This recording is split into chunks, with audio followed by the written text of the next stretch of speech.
Есть великая нация, она называется горцы. Может быть, от того, что с детских лет дети знают три вещи. Самая красивая на свете женщина – это мама. Самый сильный мужчина – это папа. А видят они перед собой самое великое или величественное – это горы.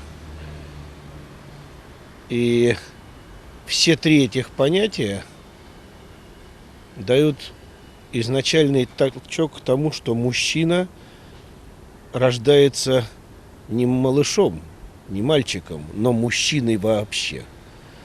Я никогда не забуду, мне было немного лет. Я даже забыл, в каком этом городе это было. Я не помню, может быть, в Тбилиси, в Ереване, может, еще где-то. Мама обратила внимание, мне было лет 10. Мы шли по улице, и перед нами шла пожилая женщина. Группа молодых людей сидела на корточках и курила. И, повторяю, впереди шла вот эта пожилая женщина. Они все встали, спрятали сигареты за спину, подождали, пока она прошла мимо, и сели на корточки и стали курить дальше. Наверное, этому нельзя научить. Это впитано с молоком матери. Это высокое уважение к женщине, как к продолжательнице рода, но это уважение мужчины. В горах должно быть одно эхо. Одно.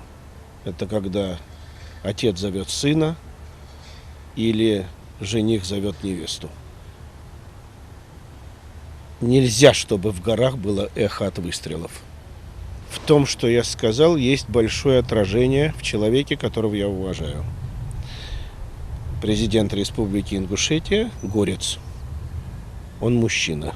То, что сегодня этот край представляет горец, в истинном смысле этого слова, мне, жителю равнины, приятно, и для меня честь пожать ему руку.